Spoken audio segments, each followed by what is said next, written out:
Welcome to the lesson 3 of GRE Prep coursework. Today we are going to discuss some tips and tricks to increase your score in the verbal reasoning section of the GRE. Although ETS says that vocabulary is de-emphasized on the new GRE, having a wide vocabulary will still help you on the test. Text completion and sentence equivalence questions rely heavily on vocabulary, and reading passages can and will contain some tough words in both the passages and in the answer choices. That's where your vocabulary comes into account. A wider vocabulary translates into a higher score on the GRE.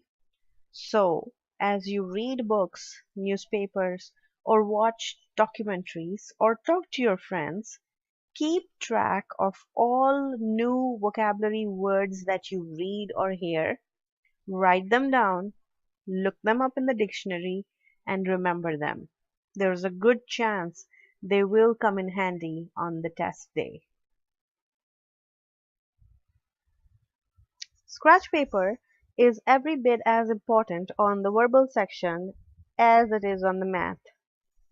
When you answer a verbal section in your head, you are basically doing two things at once. You're evaluating each answer choice, and you're keeping track of which answer choices are still in and which ones you've already eliminated. Basically, you're doing multitasking, and that can be a problem. That can lead to inefficient use of your time, as you will end up revisiting answer choices that you have already evaluated. It leads to errors as you are distracting your brain while making crucial choices. So the best strategy is to engage in writing. You take the load off the brain and park your thinking on the scratch paper. That will save you a lot of time and effort, plus it will help you avoid mistakes. See, GRE is a 4-hour exam, and over 4 hours your brain will get tired. So saving mental effort makes a difference. So the strategy to use is go through the answer choices and divide them into these 4 categories. Eliminate. When you're sure an answer choice is clearly wrong, just get rid of it. Maybe is when you're not sure if this choice is the correct one or not. Yes is when you have an answer choice that works, you give it a check mark, and a question mark for those answer choices where you don't know the meaning of a word and you cannot eliminate this word just because you don't know the meaning. So you have to put a question mark in front of it. ETS makes these answer choices in such a way that they all will fit grammatically into the sentence.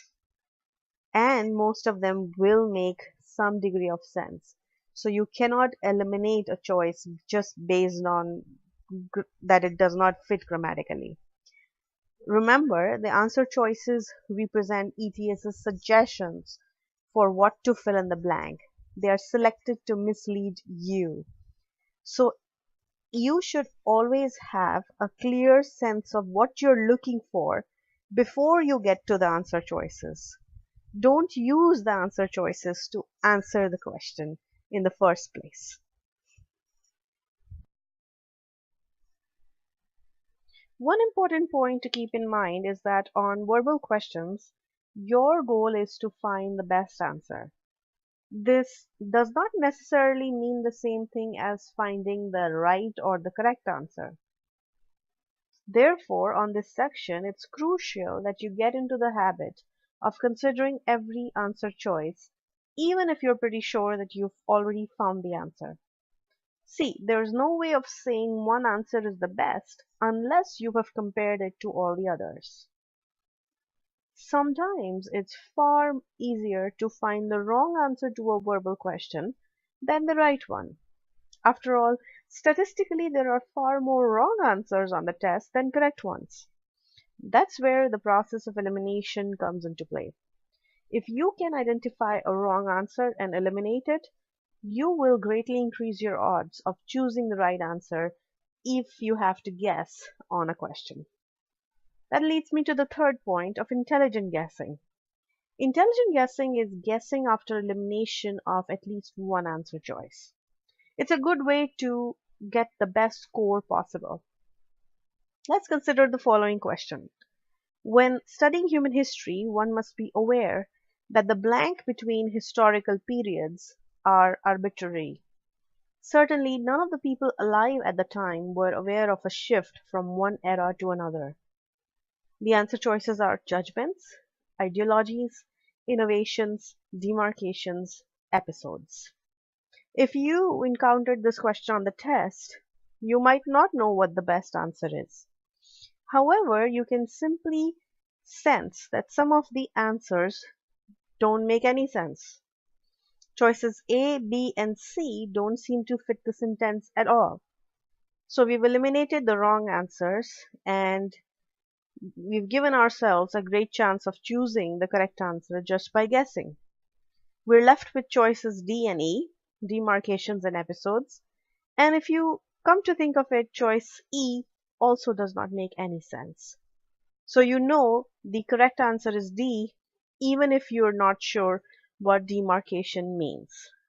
So sometimes it's easier to find the wrong answer than the right answer. So what do I mean by don't use the answer choices to answer the question in the first place? Let's see how to crack a text completion question using this approach. Robert Ingersoll, although virtually known today, was blank orator of the 19th century. People traveled hundreds of miles to hear his eloquent speeches. Here's how to crack it.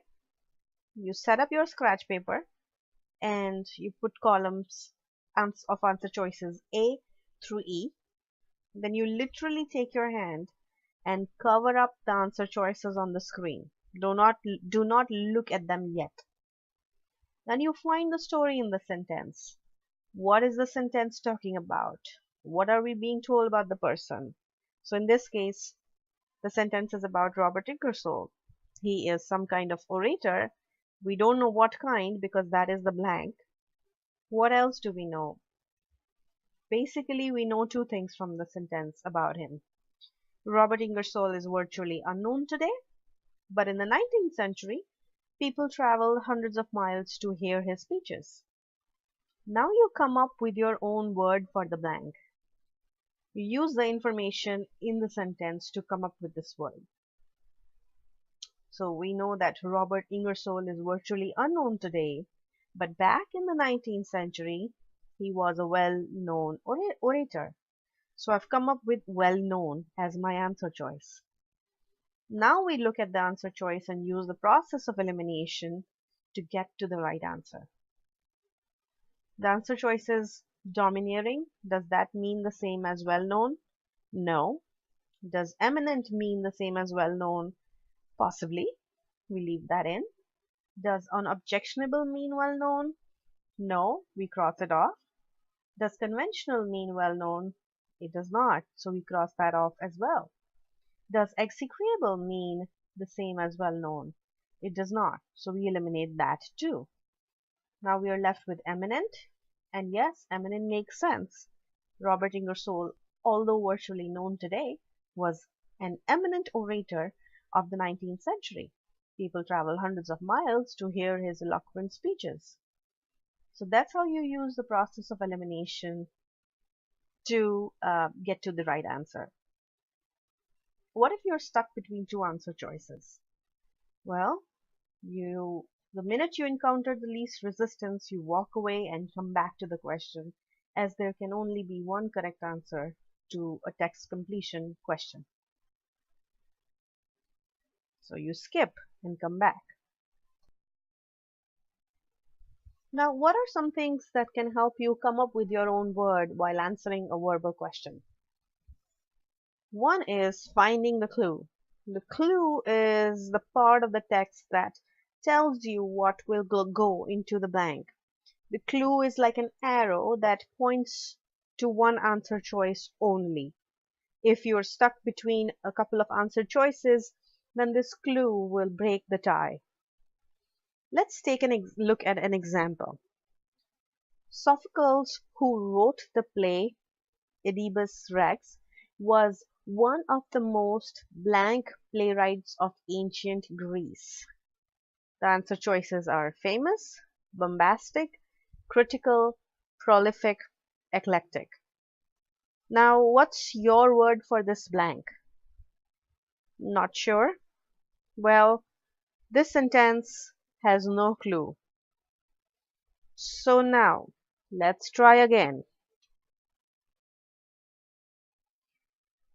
Sophocles, who wrote the play Oedipus Rex, was one of the most blank playwrights of ancient Greece, completing 123 plays in his lifetime, double that of any of his contemporaries.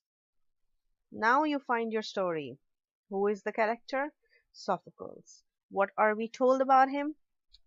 Well, he's written 123 plays, which is double than any of his contemporaries. Now it becomes easy to fill the blank with your own word. Sophocles was a productive or a copious or bountiful playwright. He's written a lot of plays. Now you go to the answer choices and find a word that means the same as lot of. Because your clue here is completing 123 plays in his lifetime, double that of any of his contemporaries. Now this part was missing from the previous sentence. That's why you had a hard time coming up with your own word. Now in this case, let's look at the answer choices. Famous, bombastic, critical, prolific, eclectic. Well, only prolific describes the number of plays written.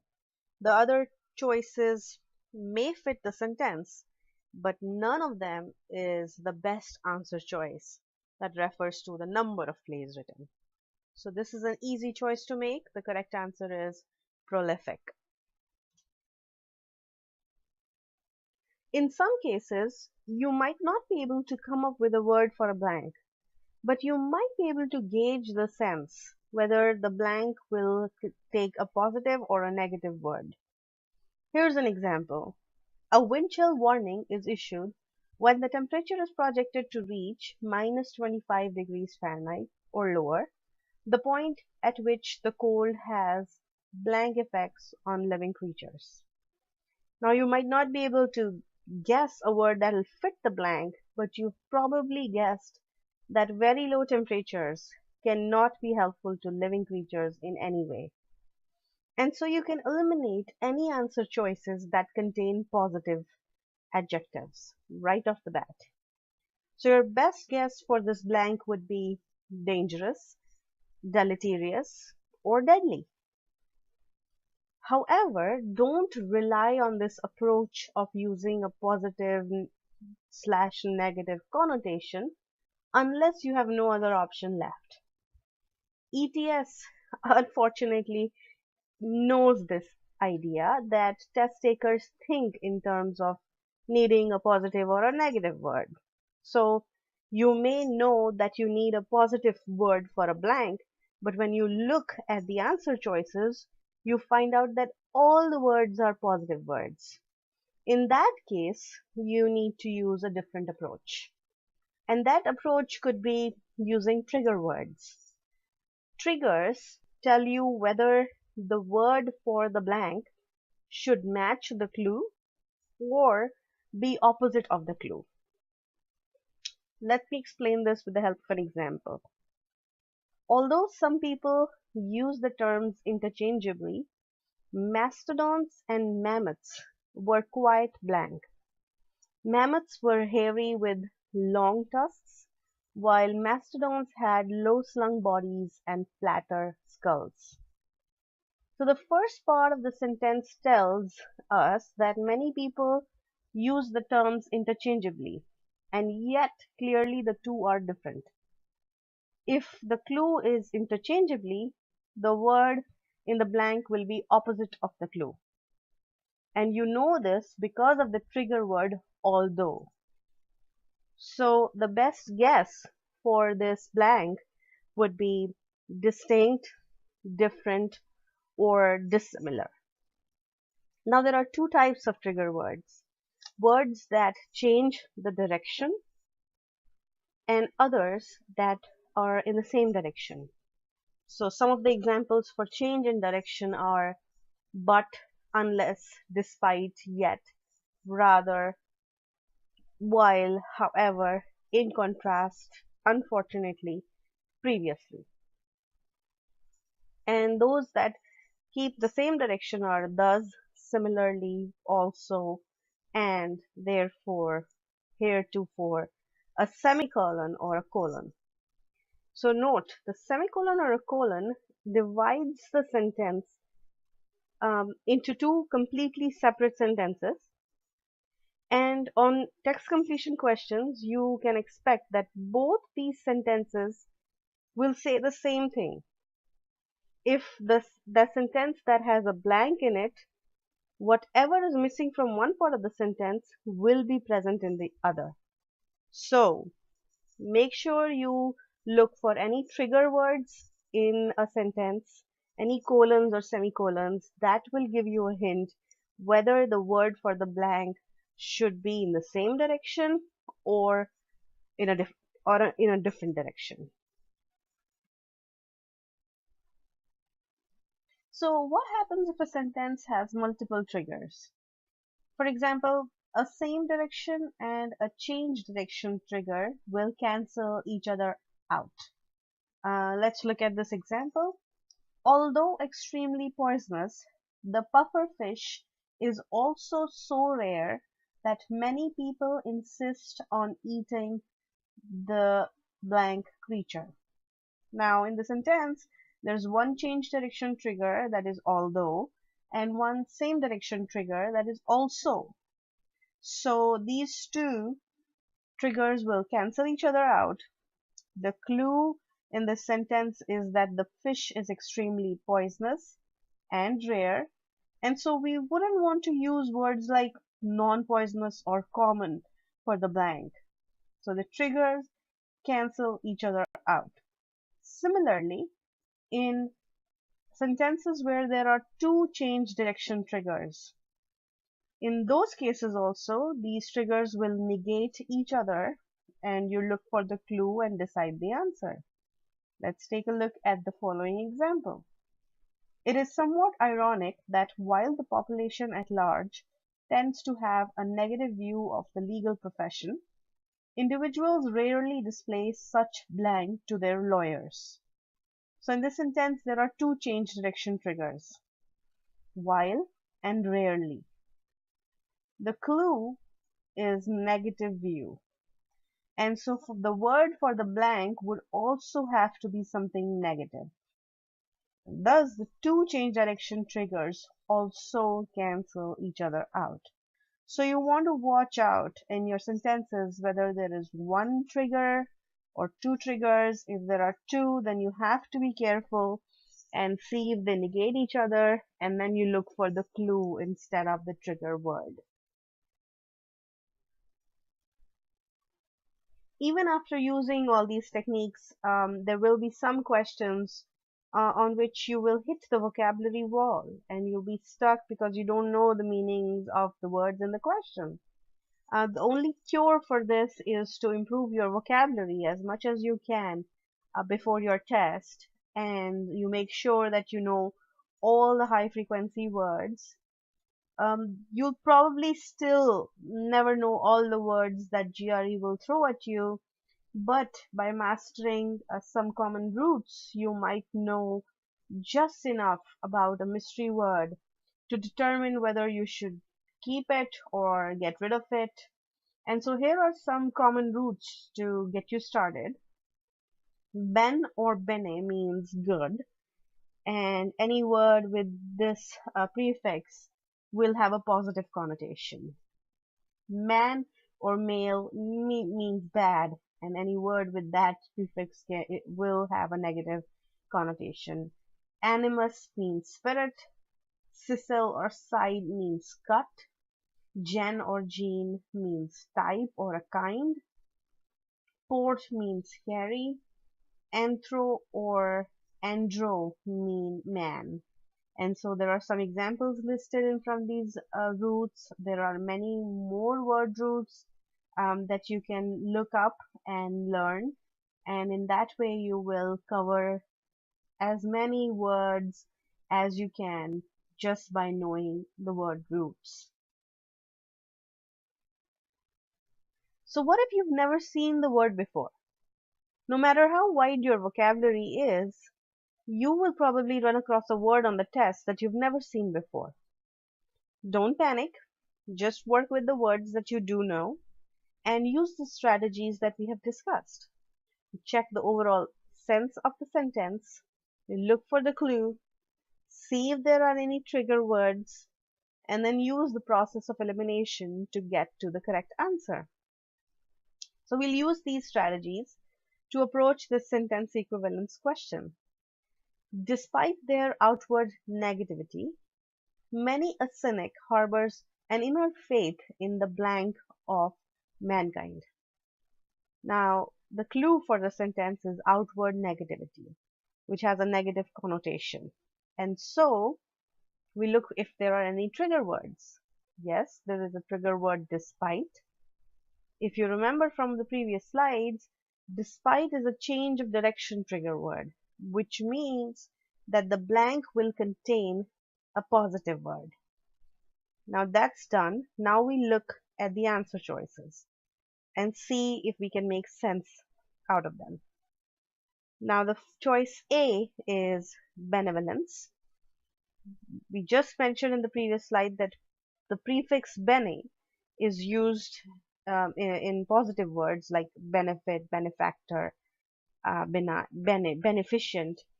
So we'll keep this word for now. Choice B is a tough one, precocity. Let's leave it for now.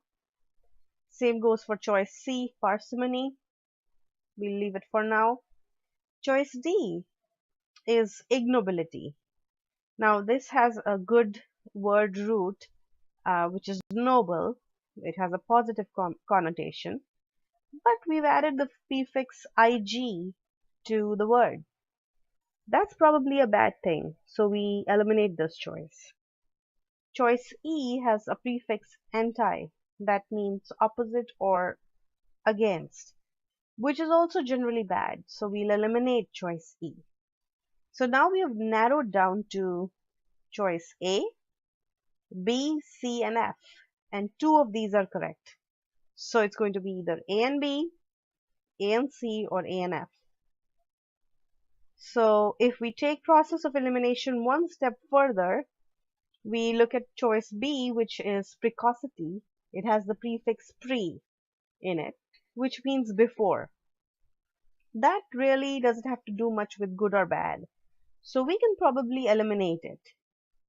Now this brings us to a 50-50 chance of guessing correctly. The correct answer would be A and C or A and F. Now that's up to you what you guess on the test. And this is an example of a question where you have no idea of what the sentence would mean or what the blank would contain. You have no idea what any of the answer choices mean, but you've used the strategies to get to a reasonable situation where you have a 50-50 chance of guessing correctly. So the correct answer for this blank, in fact, is A and F, benevolence and probity. Probity means good behavior. Choice C, which is parsimony, means stinginess. So that is not correct. So next I will be discussing how to approach a reading comprehension passage and the accompanying questions. So the basic approach is 4 steps.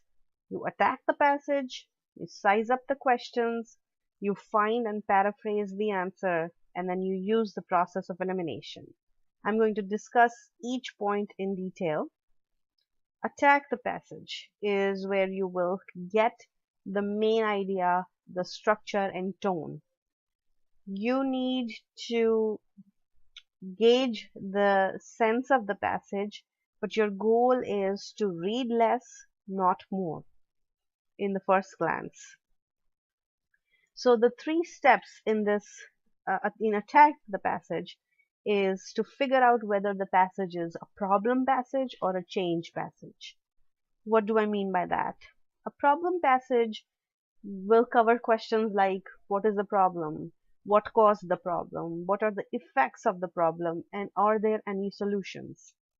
Change passage will cover questions like what was the old way of doing things, what is the new way, what led to the change, and what are the effects of the change. So when you see reading comprehension passages, you practice categorizing them as a problem or a change passage, and then practice anticipating what each paragraph is going to be about. Once you master this, you will see that you are the one in control. Next, you gauge the purpose of the passage, and that can be summed up by the acronym PRICE. Predict, recommend, inform, correct, or evaluate. That's the full form of PRICE. And the purpose of a paragraph, a passage, or an individual sentence is to do one of these things. So most passages are simply informing. So when a author begins to offer an opinion, he or she may be evaluating an argument or correcting a misperception or predicting an outcome or even recommending a behavior.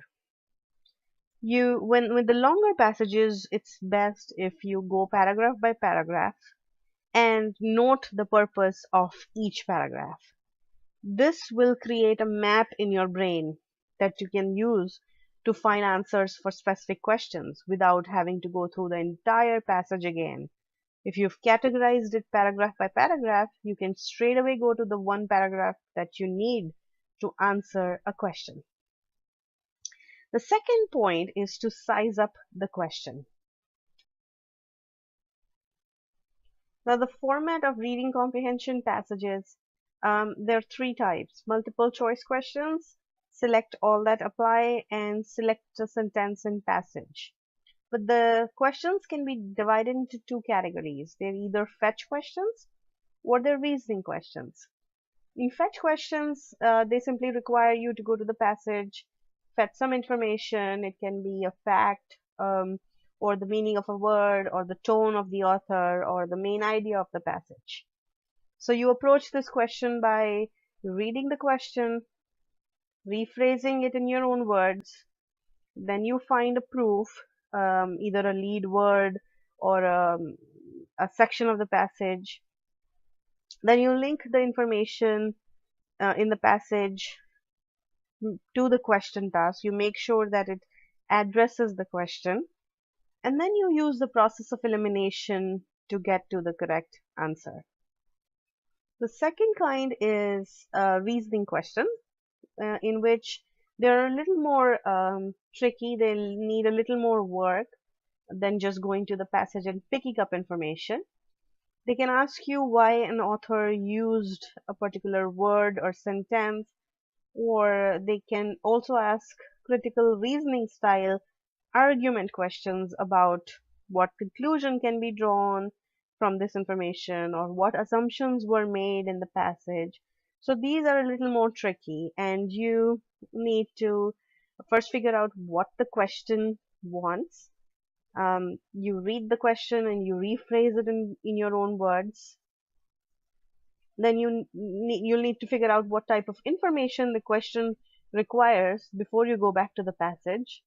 Then you return to the passage and look for information there, and then you answer it in your own words if possible. If you can't answer it in your own words, then you go right to the answers and use the process of elimination to obtain the correct answer. So now that you have an idea of what kind of question is being asked, now your job is to find the right answer. The right answer to every reading comprehension question is literally in front of you. And ETS goes to great lengths to mask the correct answer. and it makes the wrong answers more appealing. They will create right answers that don't stand out. They are easy to dismiss because they might seem like wrong answers, and they fly under the radar. So your job actually is simpler because ETS has already paraphrased all the information in the text. You just need to find the information in the passage that addresses the task of the question. Once you've found that information, then you can compare each answer choice to your proof or your sentence from the passage. If you think the answer choice is a good paraphrase of the proof, then that will most likely be the correct answer. But be suspicious of every choice, of every answer choice, because of course there are more wrong answers than right, and read each answer choice as though it is likely to be wrong. You need to be critical while analyzing all the answer choices. And finally is using the process of elimination. There are certain guidelines that you should remember while using process of elimination. The first is avoid extreme statements. Extreme statements are answer choices that make absolute claims. Certain words make answer choices extreme and they are easy to dispute. Words like must, the first, the best, each, every, only, totally, always, no, they make choices extreme, but you shouldn't automatically eliminate a choice that contains one of these words. It's most likely that answer choice with these words will be incorrect, but that's not the rule always. So be critical while reading an answer choice with these words. In other cases, words like may, can, some, many, sometimes, often, they make the answer choices moderate, more mushy, and therefore they are hard to dispute. Most likely they are the correct answers in any question. Let's take a look at a couple of examples explaining this rule. There is assuredly life on other planets or moons in the solar system. Second is scientists believe that there may be life on other planets or moons in the solar system. Without even looking at the passage, you should pick the second answer choice because it's more moderate and the first choice is too strong to be the correct answer. ETS prefers wishy-washy statements compared to extreme ones. And if you have a doubt and if you're making a wild guess, pick the answer that has a weaker tone. Second is half right is equal to all wrong. ETS loves to write answer choices that will start out fine, but then they will say something wrong. So your job is to find flaws in the answer choices and eliminate them. Many students focus on what they like about an answer rather than what's wrong with it. That's not the correct approach. So don't be fooled by a part of the answer that you like and be critical when you're applying process of elimination. One word can make an answer choice wrong if that word isn't supported by the passage. So beware. Read the entire answer choice before you make a final decision about which answer is correct. Third is recycle language. One of ETS's favorite tricks is to write answer choices that contain information from different parts of the passage than the one to which the question refers. So you might read an answer choice and you would say, yes, I remember something like that from the passage, and you will be tempted to pick that wrong answer choice. But what ETS does is it gathers information from different parts of the passage to create an answer that uses a lot of words from the passage. But it doesn't say a whole lot. It has no meaning. It's just using words verbatim from the passage, and it makes it tempting to pick that choice because it has more words from the passage, and you might think this is the correct choice. But beware of that. Even if the answer choice does not have words verbatim from the passage, make sure you are reading the answer choices, understanding their meanings, and looking for the most relevant answer. And finally, don't use outside knowledge. ETS takes reading passages from textbooks and essays and other works. They don't expect you to know about the subject discussed in the passage. All the answers are in the passage, and what they are testing is your ability to read, comprehend, and analyze information and answer questions based on that. So, even if your PhD thesis was on the topic discussed in the passage, don't use prior knowledge to answer any question. That's not what they are expecting you to do. And so use only the content given in the passage. Don't use outside language, and you'll be safe. So if you practice these habits while using process of elimination, you will do a much better job in answering questions that you don't even know, and if you have to guess their answers. To summarize, you should attack the passage before you start answering the questions. Look for the main idea, structure, and tone of the passage. And if you classify the passage as problems or change, that is the key to finding the main idea. A general tip: for short passages, read the entire passage. For medium passages, focus on the beginning and end. And for longer passages, read the first few lines of each paragraph and the final lines of the entire passage. Of course, if the questions will need you to go back and read the entire paragraphs, you have to do that, but you should start with this strategy. And finally, do not answer from your memory. You should return to the passage and find the answer to the question. Even if you're sure of the answer, go back to the text and find the answer. So this concludes our session on the verbal reasoning section. The next lecture will be on how to crack the analytical writing section. If you have any questions regarding this lecture, please feel free to write to me at the address provided. Wish you all the very best for the test.